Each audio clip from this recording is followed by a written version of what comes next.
now. No pressure. No pressure. And live. And turn the do not disturb on your phone once you get in there. Hope nobody calls you during the live. Oh. Okay. Hopefully. All right. I see live You see right me? now. Okay. Do you see me? That's me. All right. Let me see.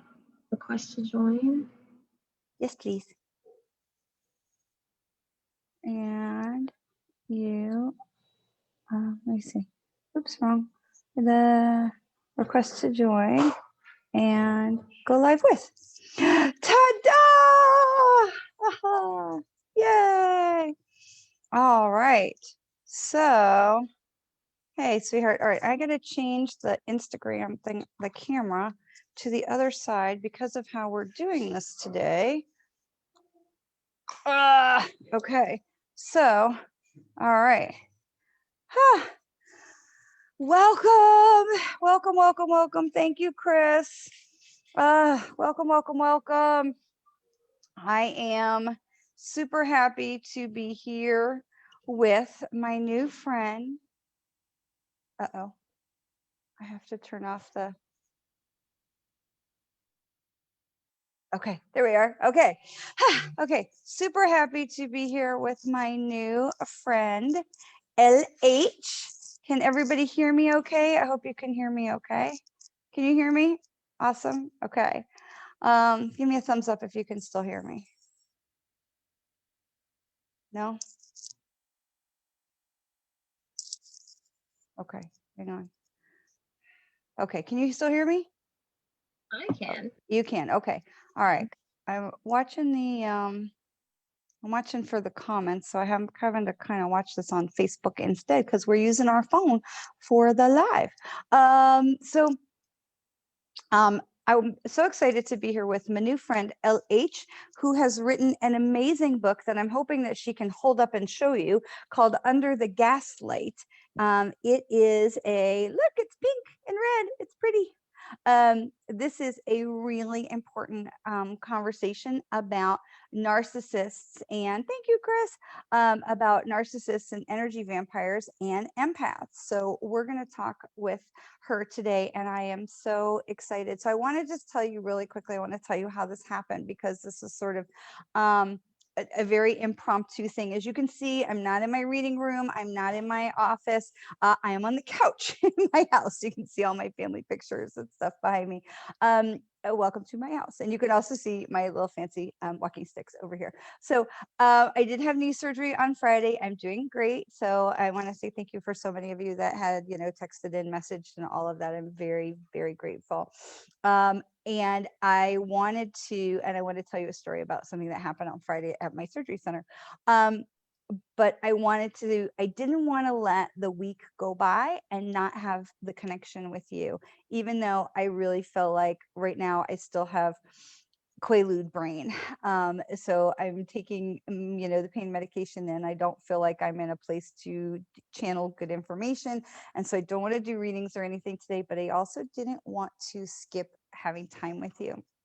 So I asked the universe, what can I do? What can I offer to just come on and, other than just come along to say hi, what can I share with this amazing group in our community of light that would be a blessing to them, that would somehow be a benefit?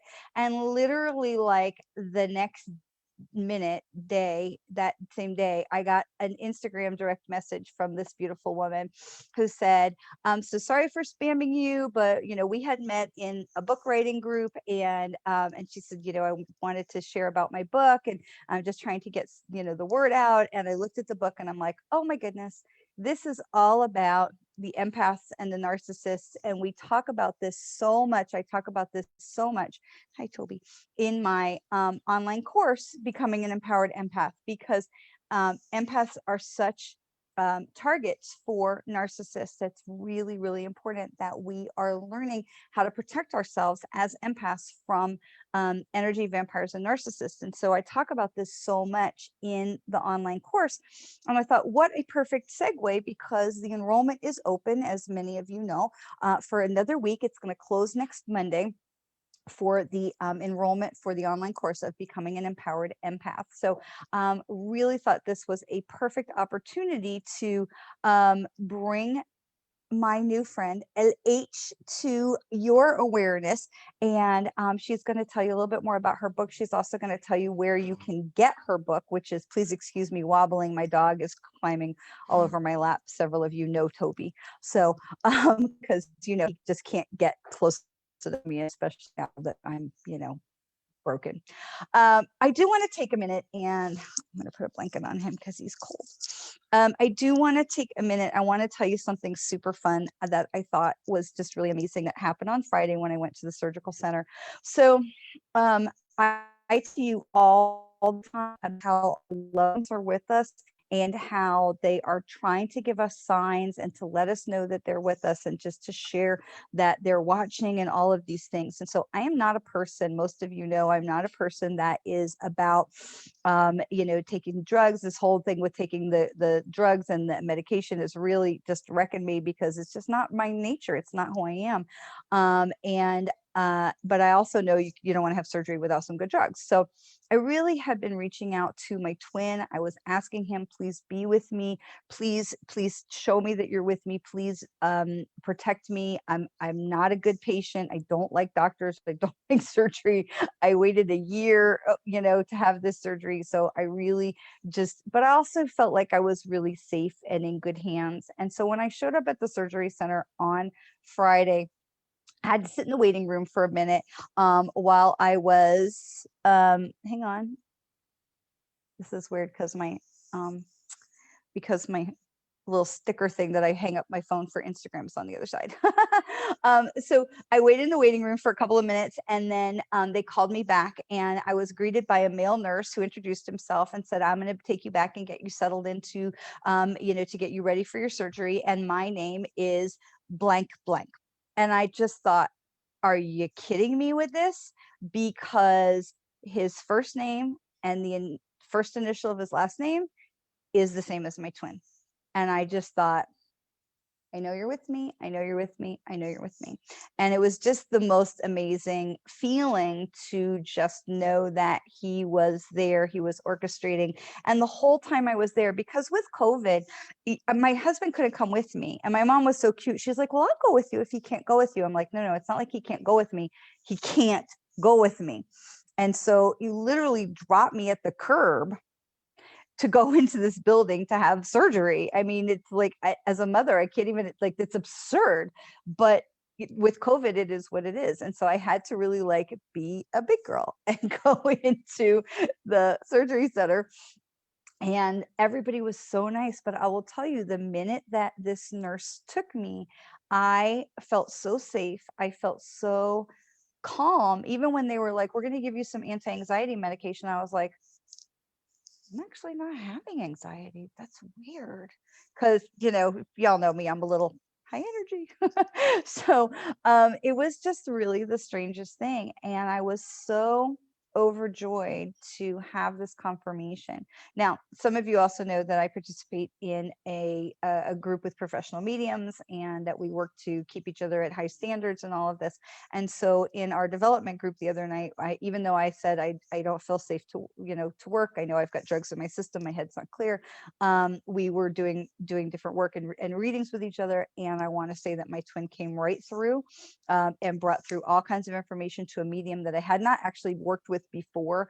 And it was just another confirmation that, you know, he's showing me that he's there, he's with me. And so I wanted to really pass that on to you all, because I think that, and I know we've talked about this before, one of the biggest things that we get when we get a sign is the first thing that we do is we go, no, it can't be. I'm making it up. It's wishful thinking. And I want to say this to you, because even for everything that I know as a medium, I still do this with him, with him, I do this. With this, my grandmother comes through, not even a question. If my friend Michael, who was, you know, one of the catalysts for me, you know, shifting my life to do this work, never a doubt. But when he comes through, I have the same doubts as every other person, which is in my mind dumb. But for me, not for anybody else, just for me.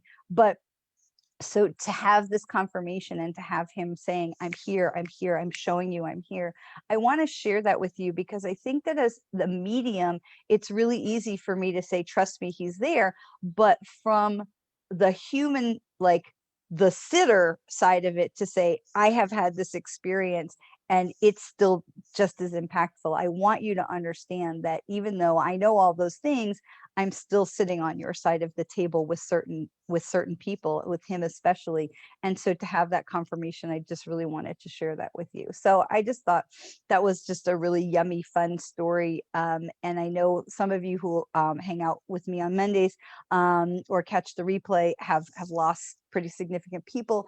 And so I want you to be able to see it not just from the professional medium side, but also from the mourner side, from the person who's grieving the loss, and to be able to see from that side that that it touches, they touch all of us in that way, in that magical, beautiful way.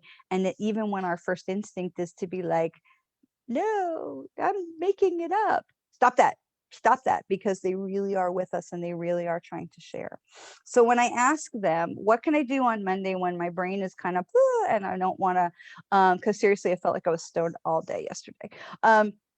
I don't want to not have time with you. And so I'm so delighted to introduce to you our new friend, my new friend, now your new friend, LH. And I want to give her the opportunity to share her story, because Under the Gaslight is about escaping a narcissistic relationship and how she got in, how she got out, and what she learned along the way. And so I want to just say thank you for being so willing to jump in the boat when I said, hey, what about this wild idea, with zero notice or prep time. So I want to applaud you for being so incredibly brave and courageous, not just in writing your book, but in jumping in the boat with me. But I want to ask you, why was this so important for you to write this book and to tell this story? Well, there were a lot of things that kind of went into it. And I think the biggest catalyst to get me to write it, it's interesting. It's almost like it wasn't even my own idea. It was like I was going for a walk one day and I just almost like a message from somewhere else came through and was like, you need to tell this story, because so many people have experienced what it feels like to, you know, constantly, you know, just experience all the things that go with being in a narcissistic relationship, how you're doubting yourself, you've lost all trust in your gut, you have zero self-confidence, you hate every part of yourself. I could go on. And the, like, what I was feeling was that so many people feel that way and they think it's, you know, okay, or it's just normal, when it's really like it's coming from a I want to stop you. Not, relationship that you have or had, and you on some. I hate to interrupt you. I'm so sorry for interrupting you. I think you're not on the Instagram with me, and I want to make sure you are. Sorry. It's okay. It's okay. I request. I can't request anymore. How do I do this? You. Let me see. I'm gonna X out of your live. I'm gonna refresh. I just don't want them to miss you. I know. Let me see. Please stand by, Facebook family. I do. Oh, request to join again? Wait, how do I do this? We're learning. We're learning live while you watch. Send request. I sent a request. Okay, so there you are. Okay. And so yes. Okay. And okay. Okay, I think I just requested back. So one of us needs to accept. Oh no. Oh dear. Anybody on Facebook have advice for us? No, I don't want to end the video. I want you to come into the live. No. I'm never. Okay. Thank you for your patience, Facebook family, while we're trying to learn. I do apologize for that because I've only done Facebook, Instagram live with other people one time, and it was their live, not mine. So I am ill prepared. Let me see. I would keep I'm closing out of it. I'm gonna close out of my app just in general. It's not the right thing to do. Okay. We're gonna work it out. We're coming back. Don't leave. Okay, so it says unable to join. It says you are unable to join. Let me see. I'm unable to join. Yeah, it says you're unable to join. Why would you be unable to join?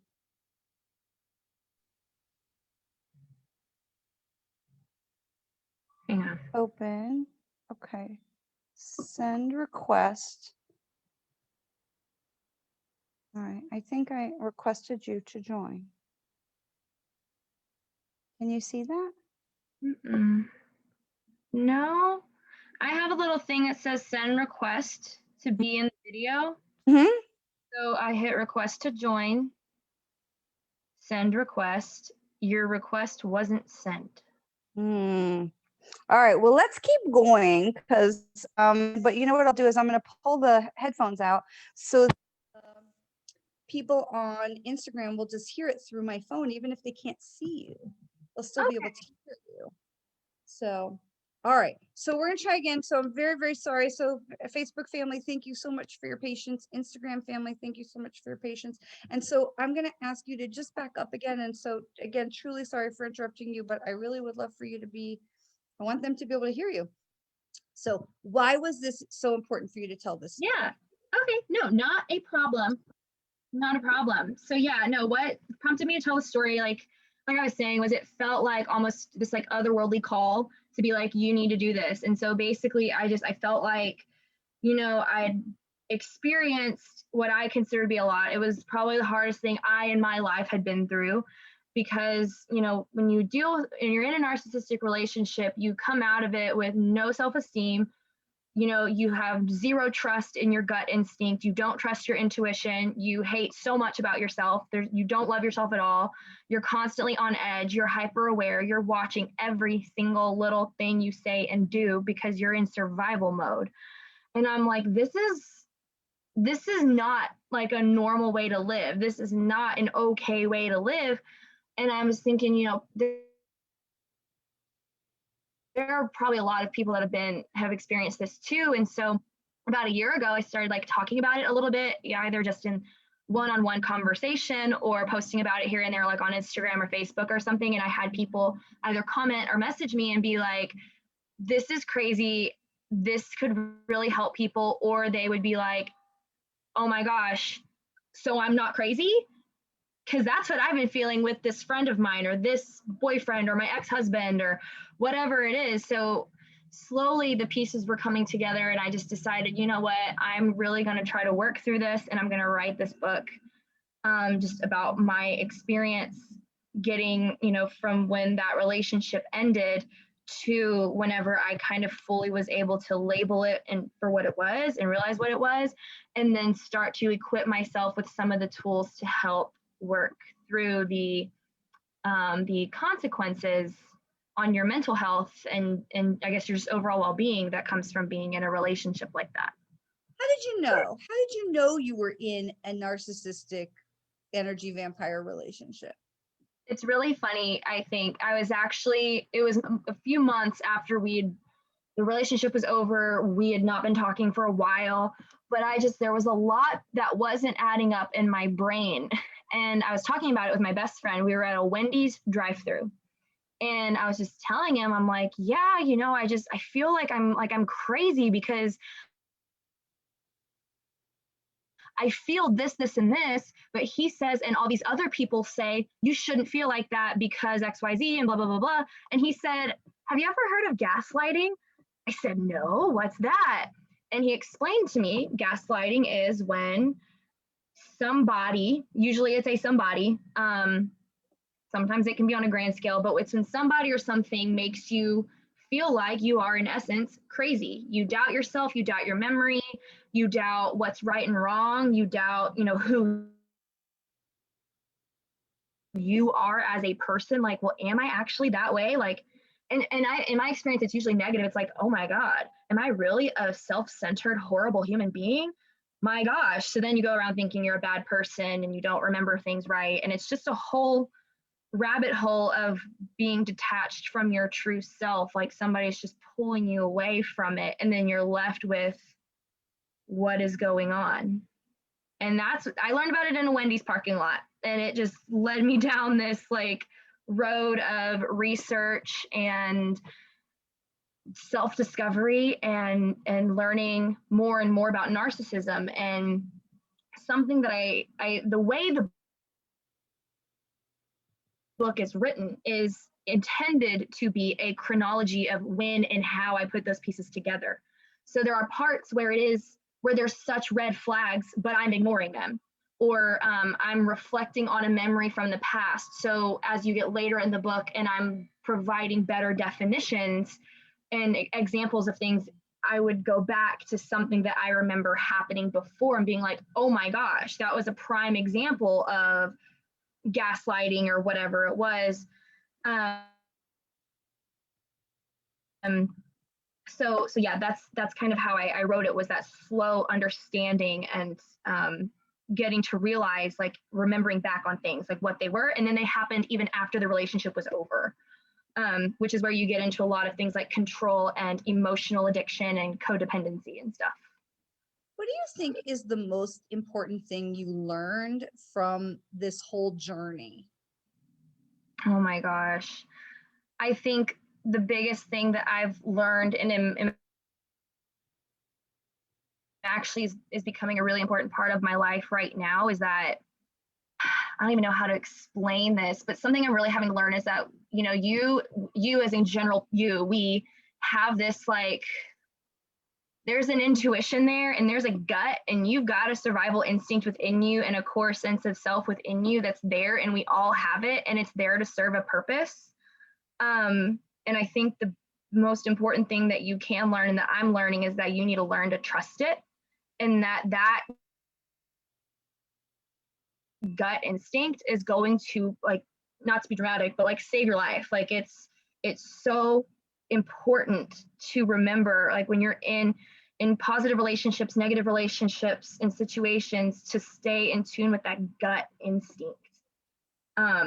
And I don't think it's over dramatic, because we've seen so many instances of empaths being preyed on by energy vampires and narcissists that has led them to even to the point of suicide or drug addiction. So I don't think it's overly dramatic to say save your life.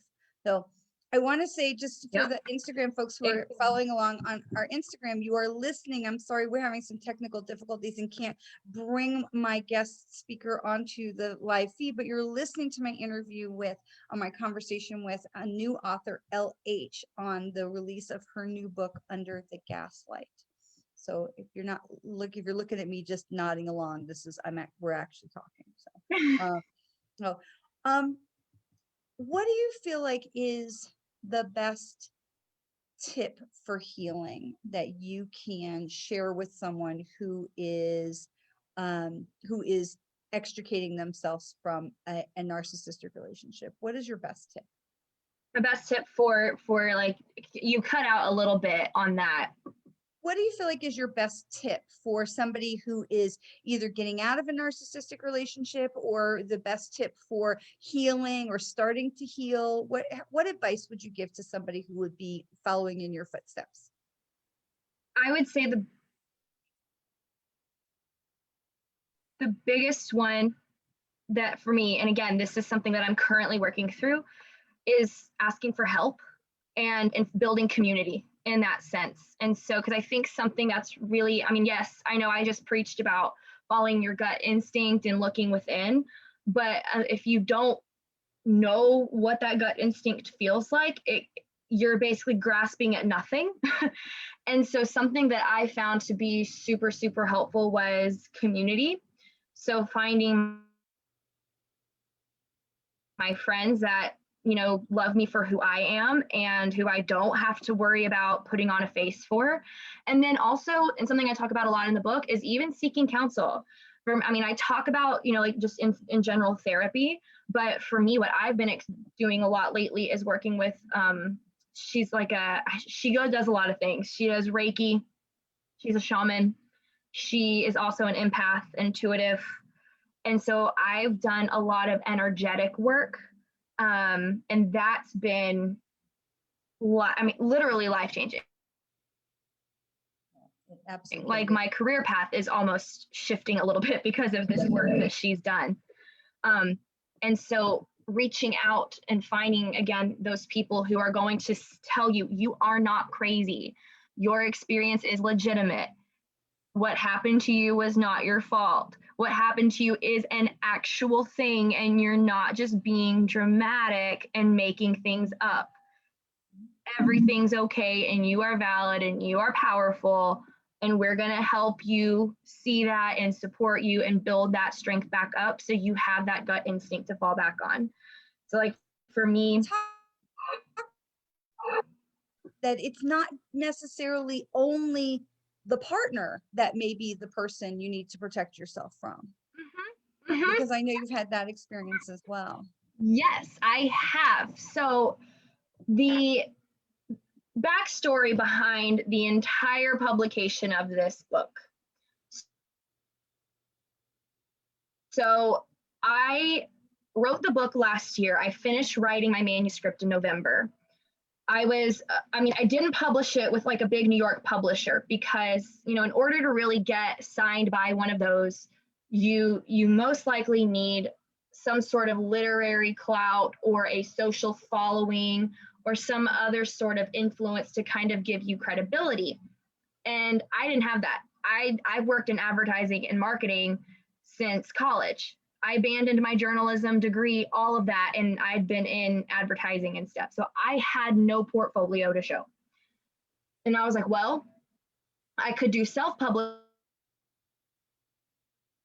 or I could do hybrid publishing. So if you're not familiar with hybrid publishing, it's basically you get the resources, so editing, design, promotion, things like that, from a big publisher, but you keep the creative, like you still own the work, and it's still, you have the creative decision making and oversight that you would if you're self-publishing. So I posted on Instagram, I was like, oh my gosh, I just finished my book, I'm so excited. And one of my best friends messaged me and was like, oh my God, one of my friends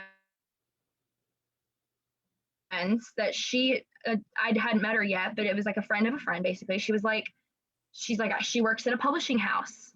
Let me get you in touch. And this is one of my best friends that was hooking me up with this other person. So I'm like, well, I trust my best friend. I'm like, I trust her judgment. She must have a good taste in people. So I trusted this girl.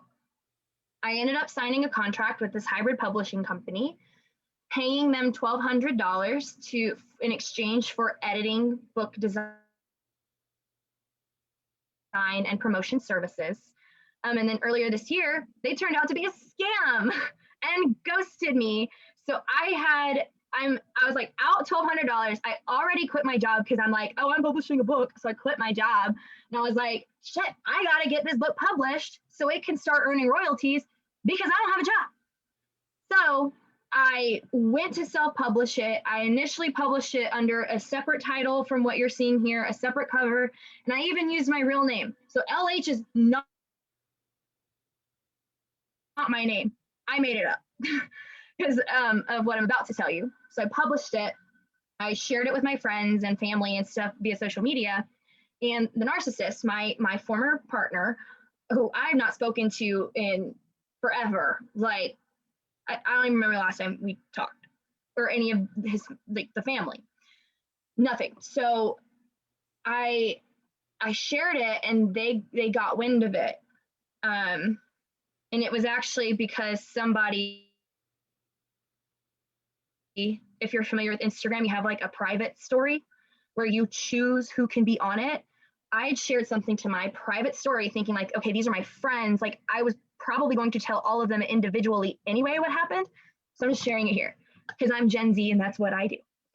So somebody in that private story was obviously like not as much of a friend as I thought, because they sent it to one of the family members and like exposed the book. And then I ended up getting trashed on social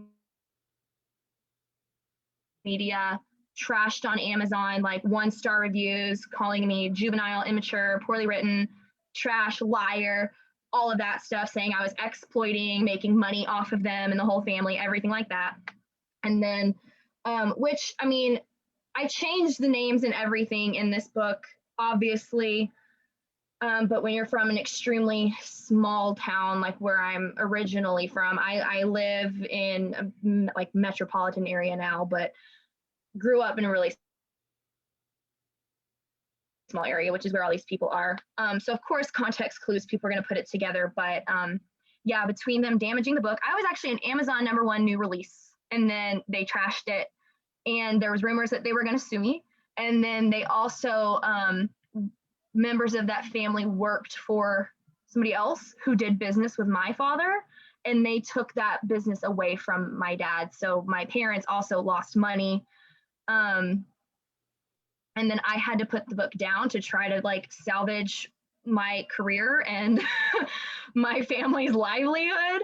So I took it down, had it completely re-edited. I talked to a friend of mine who's like in law school. She sent me all the laws about, you know, writing something nonfiction, like writing about other people and protection and everything. So I re-released it because I still just felt compelled, like I need to tell this story. I had gotten so much positive feedback from others from the first version, but I re-released it under a pen name. The only promotion that I did and will probably do, honestly, is this right here. And then I posted one picture on my Instagram, because I have a lot of people on my Instagram who are not from where I'm from. They're a community like y'all. It's people like you that are there. So I shared it there. Still, they got wind of it, found the book under the fake name. And so my only review on Amazon is 1 stars of a family member trashing the book that I don't even think they read, but I can't verify that. I don't know. And then another really good friend of mine is a Goodreads librarian, and she said they made fake accounts to go trash the book on there as well. So my literary career is now being graded by people who are just offended. And you know, my thing with 1-star reviews is if I'm truly a trash writer, like if I'm honestly just a bad writer, fine, give me 1 stars if it's a literary critique. But if it's just a vendetta or to try to save face, because that's what narcissists do, then no. That's why I wanted to come on here. And I was honestly so terrified to come on here, but I wanted to do it because I know so many people have been shut up or put down, feel like shit about themselves, have been told they're crazy because of one person and then their whole sphere of influence. Because what makes a narcissist is they try to save face. That's where we get the whole thing from anyway. Narcissists fell in love with his reflection and died. So they are going to try to save face. And it just enraged me so much because I've worked so hard to try to take my power back. And it's like it just keeps, they keep taking it. And it's like, and it's like, the book isn't even about you. It's about me. It's about me and people like me. It's not even about you. Well, and So that's the thing with narcissists. That's the thing with narcissists is they are so much about the box that they put you in. And when you step out of that box, even in the littlest way, that they cannot now control you, then they're either going to ghost you or they're going to really squeeze the gaslight to make you feel like everything that you're doing is that you're going crazy. So I do want to just quickly, I want to tell you the comments on Facebook are very supportive. Everyone is really, you know, giving you thumbs up and calling you brave. So hopefully you'll have a chance to go back and read those. Holly, I want to just say thank you so much for joining us. I know Robin had responded. Robin, thank you for responding. That we're not doing readings today because I'm still taking narcotic drugs for my knee surgery, and I don't want to, I'm not a good channel for your best and highest good when I have drugs in my system. So we decided to do something a little different today. And my friend LH with her new book, Under the Gaslight, was perfectly timed and sent to me for this opportunity to share with you about narcissists and empaths, and it just lines up so perfectly with our new online course, Becoming an Empowered Empath. So you can get more information about that at Dworkin-Smith.learn.com. Very excited. If you scroll down on the page, you'll see more information about that. So Holly, please make sure that you thank you so much. But please make sure that you come and come back with us next Monday. I will be back in action next Monday, and we'll make sure that you get a reading next Monday. So in the meanwhile, where can people get your awesome new book, Under the Gaslight? You want to hold it up again? Where can people get your book? So it's on Amazon. If you just look up Under the Gaslight, the subtitle is A First Person Account of Experiencing and Healing from Narcissism. It's on Amazon and Kindle and paperback. Yeah, it is really, really important. If you feel like that you are an empath, it is so important that you are learning how to protect yourself so that you do not fall prey to, look how pretty it is. So you don't fall prey to a narcissist or an energy vampire. Learning how to protect yourself, and more importantly, really is getting connected with others. And so this is one of the big reasons why I wanted to invite our guest on today, is because getting connected with others, and you've heard me talk about this so many times about our community of light, what we're building here in our Facebook community and our Instagram community, this is our community of light. Because when you're in a situation like this with empaths and narcissists, you can feel like you're alone and lost and crazy and all of these things.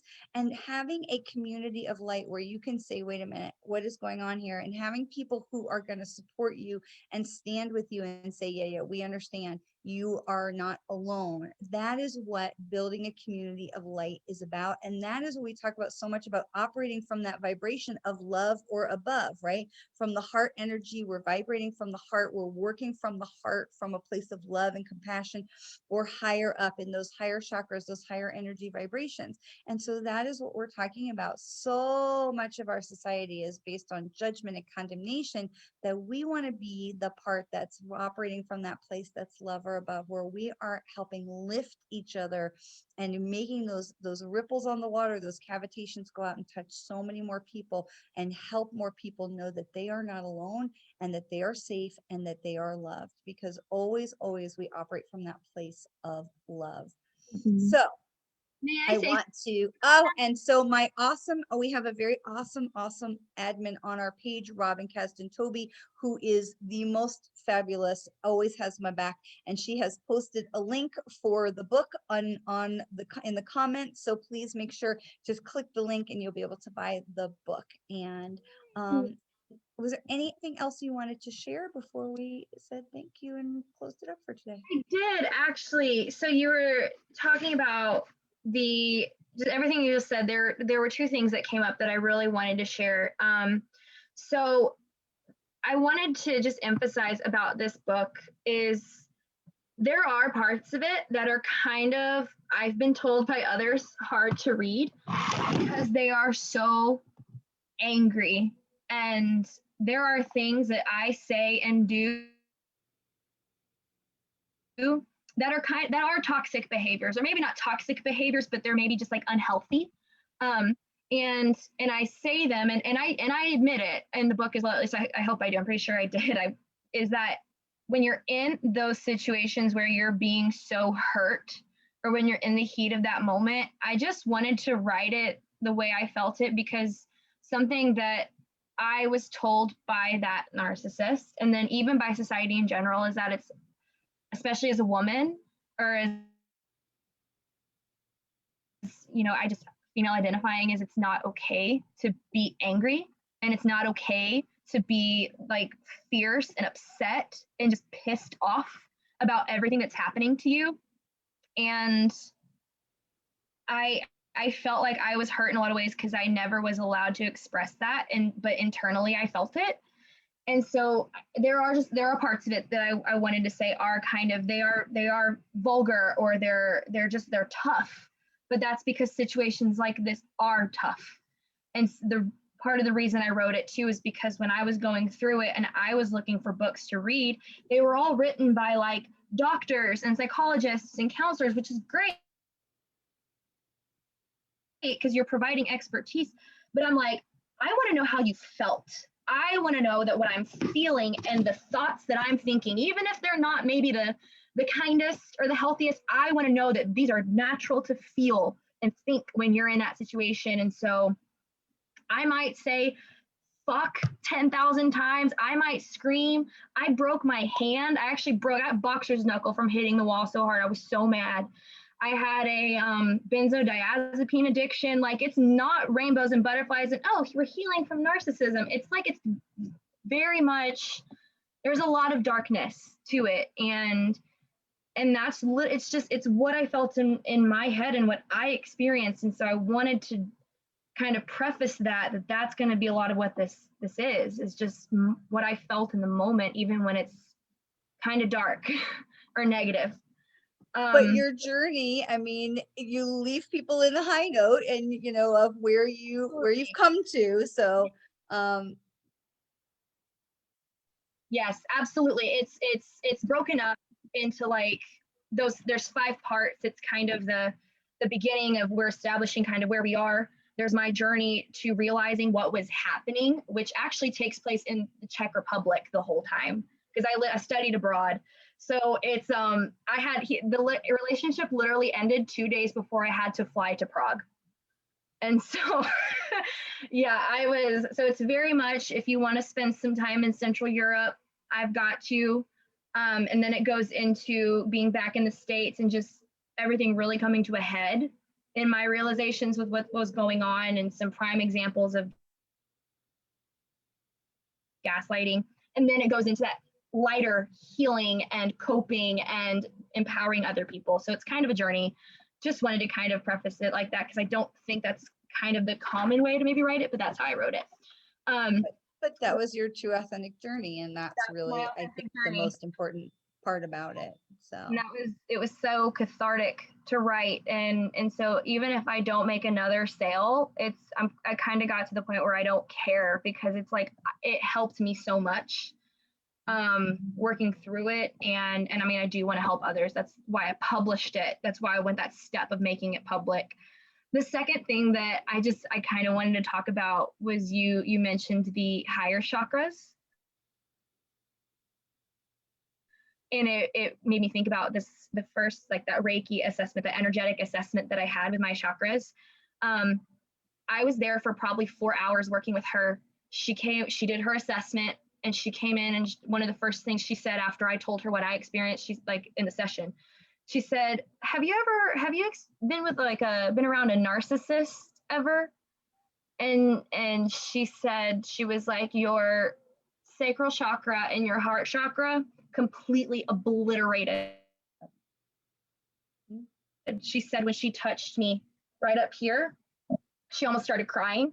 I almost started crying, because she just was like, it's so difficult to hear how obliterated that can be. And then she said, your root chakra, she said, when I touched your legs, I almost fell over, because you're so, and it was very validating to hear that it's not just in a psychology textbook, it's not on WebMD, it's even in my energy, it's everywhere. And so it just further legitimizes that kind of trauma. Like, absolutely. And when our chakras are out of alignment, mainly those 3 chakras were really, really, no. Yeah. When our chakras are out of alignment, we really, like, it can mess up so many other things in our you know, in our energy and in our ability to process things. So, and I love that you hit on that, because actually getting to know your chakras is one of the segments in the class, in the online course, because it's that important as an empath Yeah. that you keep your chakras aligned and that you understand what they're for, that they're not just some yoga thing, that that's a part of our energetic system and that it can affect us in so many different ways. So Exactly. And it's something that, like I said earlier, that has been such a huge part of my life since then is learning about that, not just for myself, but the girl I work with, she was even like, once we get you better aligned, we can segue into being my mentor. So I can then further everything I wrote about just from a literary, psychological standpoint, but into that energetic, and talking about being an empath, because that's something too she wrote on my sheet.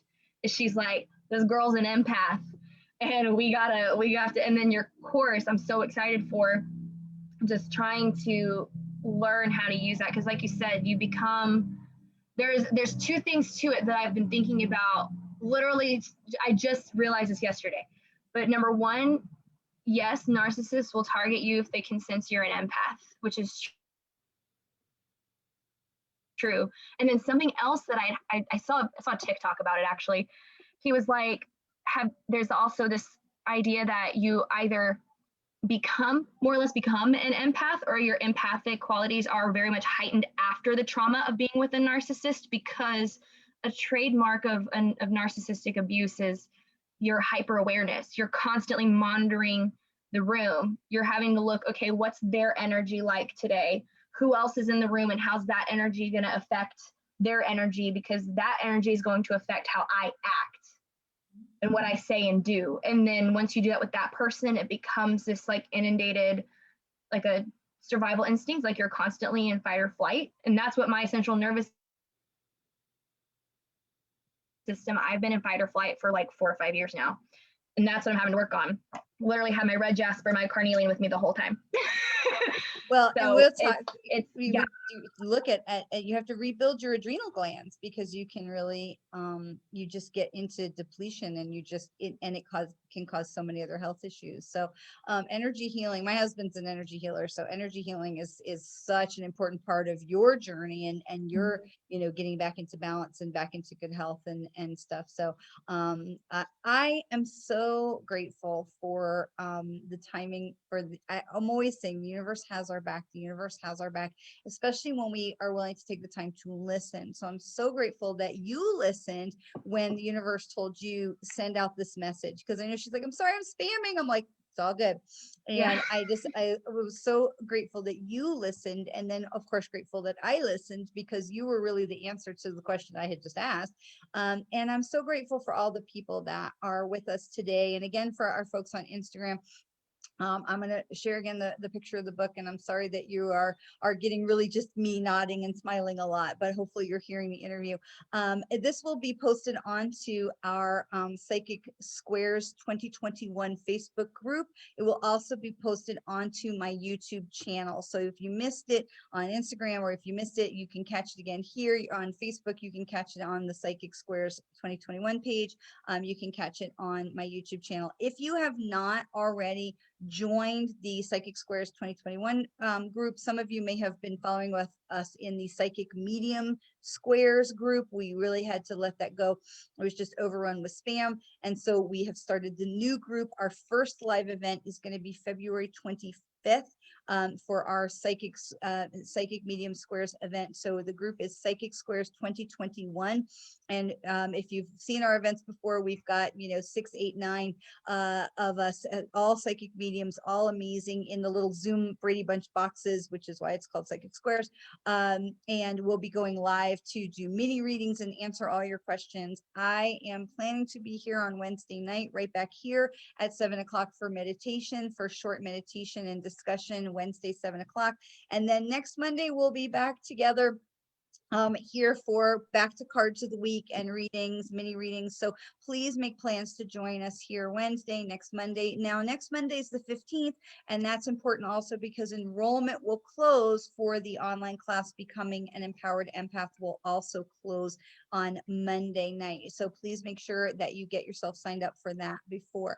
I want to say thank you so much to LH for your courage and bravery, not just in writing the book, but being willing to jump in and come on here and share. I hope, please go back and read the comments. They have been unbelievably positive and supportive of you, so don't miss that. And just a big thank you for being with us. And if you'll just stay right here in the Zoom for a minute, I'm going to sign off of our live things, and then we'll talk for a minute. And for all of you in our community of light, thank you for spending some time with us today. I love you all. I miss you. I look forward to being back together, normal brain, next week. And thank you so much again for all of your good wishes. I have felt all your prayers and hugs, and I just can't tell you how much it means. So thank you very, very much. And we'll see you on Wednesday or back here on Monday.